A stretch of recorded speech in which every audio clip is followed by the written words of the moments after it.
Many of you, like me, have probably seen someone, if you're big on social media or even if you just check it occasionally, you've seen someone post a comment like this.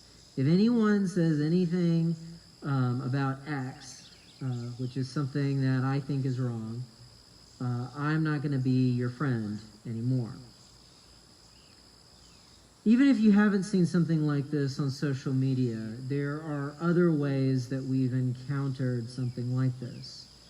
Maybe you've heard somebody say that if so-and-so keeps acting a certain way or keeps saying certain things, that they are going to no longer be that person's friend.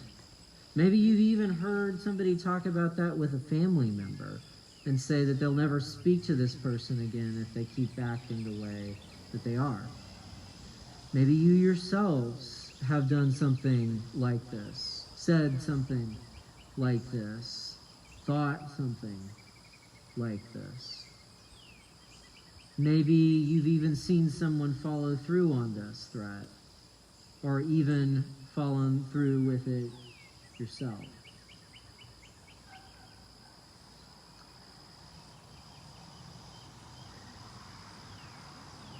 This is a scenario that all of us have faced in one form or another. This idea of blocking someone, of no longer listening to someone, no longer being someone's friend, because we find something that they do or say abhorrent to us, that we find it unacceptable, unsuitable. So take a moment and think about that situation.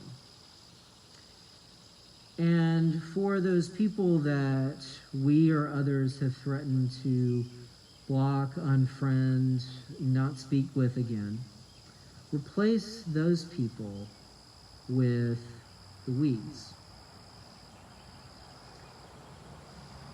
So think about that for a second. Those people as the weeds, and everyone else as the wheat, as the grain, as the life-giving, life-producing source.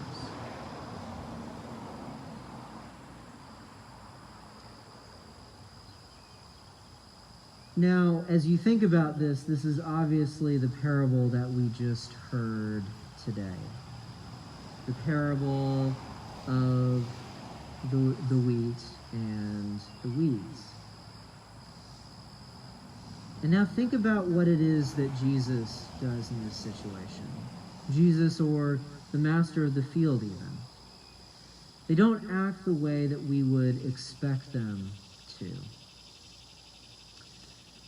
They don't block the weeds. They don't destroy the weeds right away.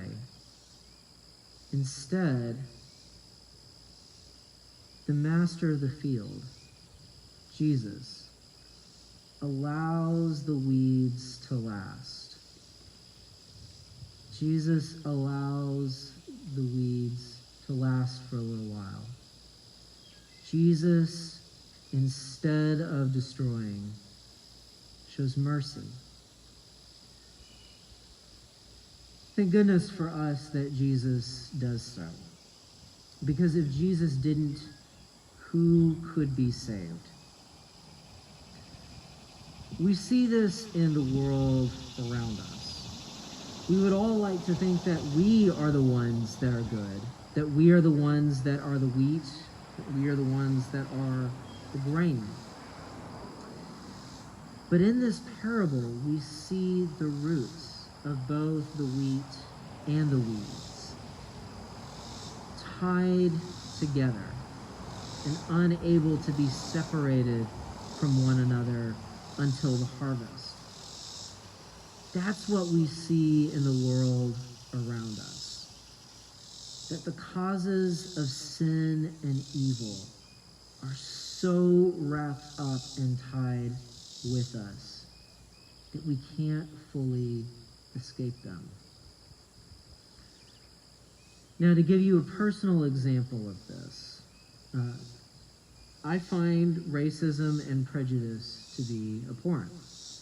And I don't understand why people refuse to wear a mask in public at all times during this event of global pandemic, even though doing so is going to be what helps protect others from getting disease.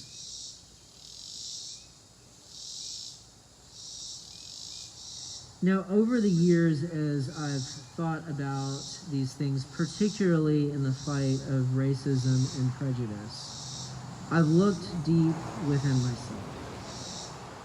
And I have found that those seeds of racism and prejudice, those things that I abhor very much, are there deep inside me. I find them there. And I find myself, as we talked about 2 weeks ago, as Paul said, of these two minds. But one of the things that I have found is that in fighting racism and prejudice, the real trick is to look inward and to see those things in us, to keep working on those things for myself, so that I can be better. And that's something that I would ask you all to do as well. Look in your hearts. Where are the places that need fixing or a little bit of molding? Because when we start to look at these things in us, when we start to recognize them, then we can fight them. That's all that we can ask of anyone. That's all that we can ask of each other as fellow sinful human beings. It's all any of us can ask of. It's all that any of us should do. When we look at the views of others, we might not want to talk to those other people again. We might want to block them on social media or cancel them, as our culture talks about at this time. But if we really look deep into ourselves, we'll find, just as there are things that we don't like about others, just as there are things that we may want to never speak to anyone about again, or want to block or cancel them for, there are many things that we ourselves do that could be susceptible to the same thing. We too do things that deserve to be blocked or unfriended or unliked or unlistened to. So what we need to do instead, what our faith demands from us, is that we be ambassadors and representatives of Jesus Christ in this world. To do that means to do what he did, to show mercy to one another. Just as Jesus showed mercy to us, we are called to show that same mercy to one another.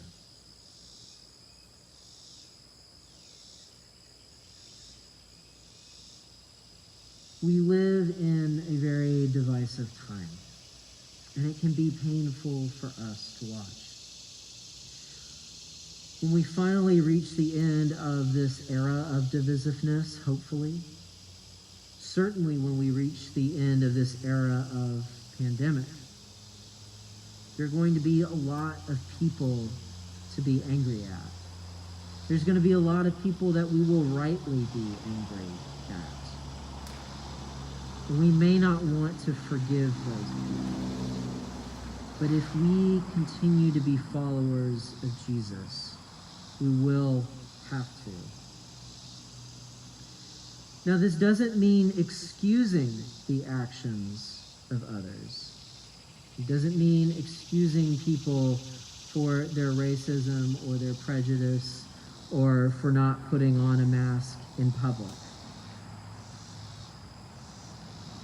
Forgiveness isn't about saying that everything is all right. It is, in fact, stating the opposite. Forgiveness is recognizing a wrong has been committed. But forgiveness is also recognizing that even though that wrong has been committed, we're going to move forward anyways. We're going to show mercy. Jesus has mercy on us, even though we are tangled up in the roots of evil in this world.